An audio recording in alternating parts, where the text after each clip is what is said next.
Welcome back to our channel. So today we'll be reading another little golden book called Mr. Bell's Fixit Shop.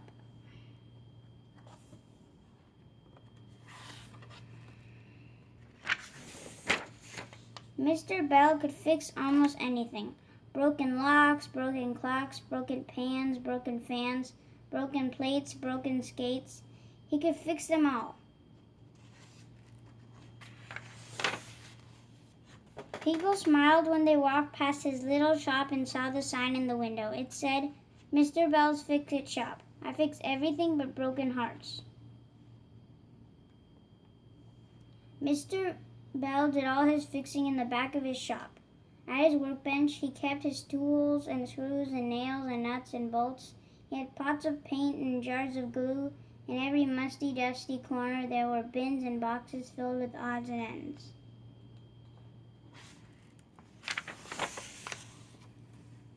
His friends told him that his shop was too messy. Throw some things away, they said, but Mr. Bell said no. There's a use for everything. You never know when you'll need a doorknob or a pickle jar.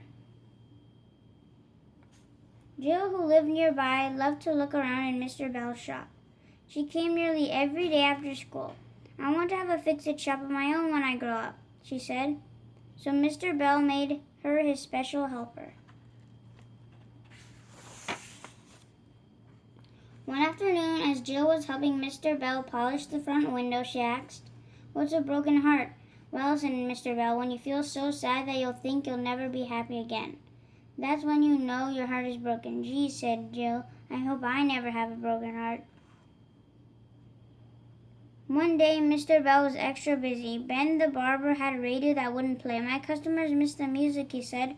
Don't worry, said Mr. Bell. I'll fix your radio as good as new. Out of the laundryman hid an iron that wouldn't get hot. What good are clean clothes when I can't iron them, he asked. Don't worry, said Mr. Bell. I'll fix that iron as good as new. Sarah Stevens had a camera that wouldn't click. I'm going to Australia, she said. It won't be any fun if I can't take pictures of the kangaroos. Don't worry, said Mr. Bell. Your camera will be good as new in no time.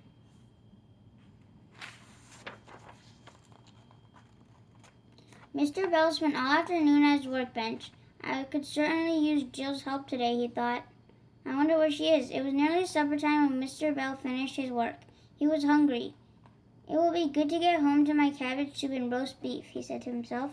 Suddenly Jill burst into the shop. She looked very unhappy. Why, Jill, said Mr. Bell, what's wrong?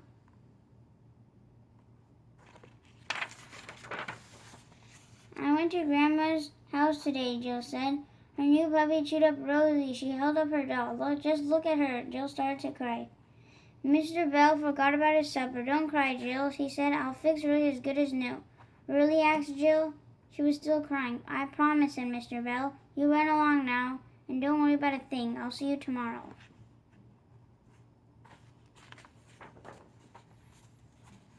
Mr. Bell took Rosie to his workbench. He found an old baseball bat. It's a good thing I didn't throw this away, he said. He carved a new arm and a new leg for Rosie. He smoothed away all the splinters and painted and polished the wood. It's a good thing I didn't throw this away, as he said as he picked up an old lampshade. With scissors and glue, he turned fringes and tassels into a beautiful new hair for Rosie, a blue ribbon that matched Rosie's eyes and became a bright big bow for her new hair.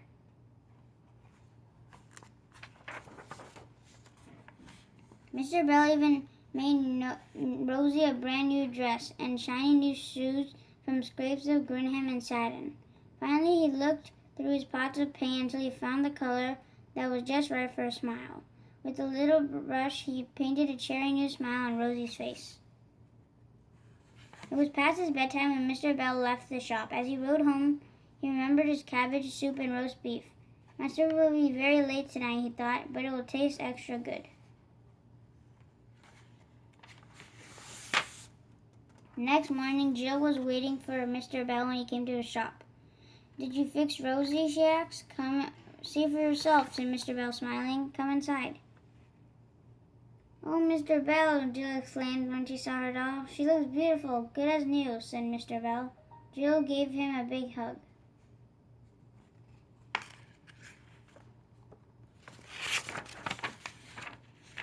That afternoon, as Joe was helping polish the window, she said, "You know what, Mr. Bell? There's something else I know you should fix." "What's that?" said Mr. Bell. "This sign," Joe replied. "It says you can't fix broken hearts. But when you fix Rosie, you fix my broken heart, too." People still smiled when they walked past Mr. Bell's Fixit shop and see the new sign in front.